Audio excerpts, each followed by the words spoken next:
சுவாமியே சரணமையப்பா.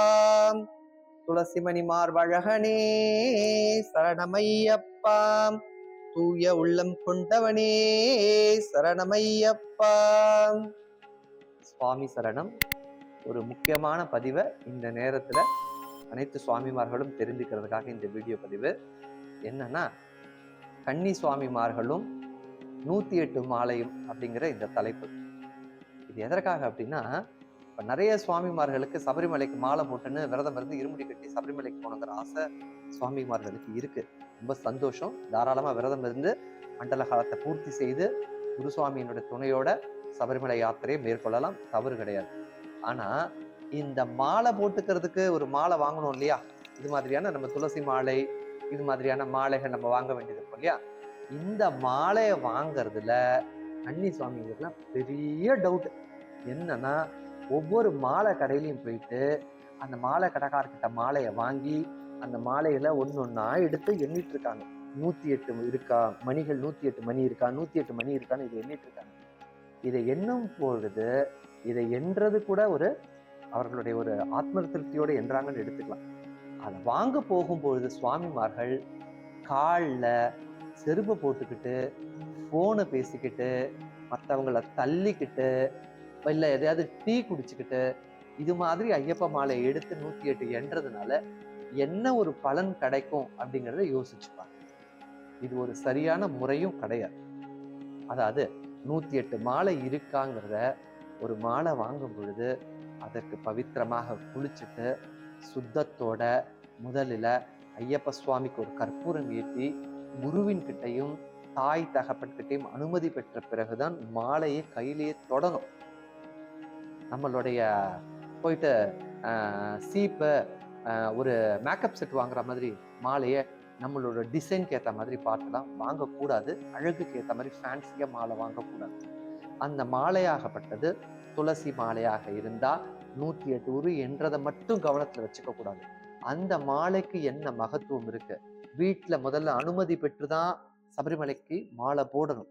அதன் பிறகு மாலை போட்டதுக்கு பிறகு குருவை தேடக்கூடாது. குருவு கிட்ட கேட்டு அனுமதி பெற்ற பிறகுதான் மாலையே போடணும். இதுதான் நியதி. அடுத்தபடியாக கன்னி சுவாமிகளுக்கெல்லாம் ஒரு பெரிய இன்னொரு டவுட் என்ன, எத்தனை மாலை போடணும், எத்தனை மாலை போட்டுக்கிறது நாங்களாம். பொதுவாகவே ஒரே ஒரு துளசி மாலை 108 உருகள் இருக்க மாதிரி நம்ம அணிந்து கொள்வதே மிகவும் இந்த விரதத்திற்கு மிகவும் சிறப்பானது. அதற்கூட துணை மாலை அப்படிங்கிற ஒரு மாலையும் நம்ம சேர்த்து போட்டுக்கலாம். அது ருத்ராட்ச மாலையாகவும் இருக்கலாம். அந்த ருத்ராட்ச மாலையிலையும் 108 உருக்கள் இருக்கலாம், இல்லை 54 உருக்கள் இருக்க மாதிரியும் நம்ம போட்டுக்கலாம். ஆக மொத்தம் 108 மணிகள் கொண்ட ஒரு மாலை, அடுத்தபடியாக 108 கொண்ட ஒரு ருத்ராட்ச மாலை, ரெண்டுமே போட்டுக்கலாம். சரிங்க.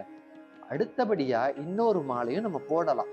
அது எப்ப போடலாம் அப்படின்னு கேட்டா, கன்னி சுவாமிகளோ இல்ல மணிகண்ட சுவாமிகளோ அவர்களுடைய வசதிக்கேற்ப தங்களோட இல்லத்துல உங்களுடைய சக்திக்கு முடிந்த அளவுக்கு ஒரு ஐயப்பனுடைய பூஜையை நடத்தி அந்த பூஜைக்கு வரக்கூடிய சுவாமிமார்களை ஐயப்பனுடைய ஸ்வரூபமாக ஏற்று அந்த அன்னதானங்களை நம்மளுடைய வீட்டுல கொடுத்து அந்த பூஜையிலே ஒரு துளசி மாலையை வைத்து, அது 108 உருக்கள் இருக்கக்கூடிய துளசி மாலையை வைத்து அந்த மாலையை நம் வீட்டில் பூஜை நடக்கும் பொழுது குருசுவாமி கைகளால கழுத்துல அணிந்துக்கலாம். இது ஒரு முறை உண்டு. கண்டிப்பாக இது நம் கன்னி பூஜை செய்ததற்கான அடையாளமாக அந்த மாலை அணியக்கூடிய வழக்கமும் உண்டு. ஆகையினால 3 மாலையும் அணிந்து கொள்ளலாம். 3வது மாலை அணிவதற்கு மட்டும் நியதி, வீட்டில் பூஜையோ அன்னதானமோ சரணங்கள் நிகழ்த்தும் பொழுது, சக்தி பூஜை செய்யும் பொழுது இந்த மாலையை குருசுவாமி கையினாலோ அல்லது தாய் தந்தை கையினாலோ அணிந்து கொள்வது மிகவும் சிறப்பானது.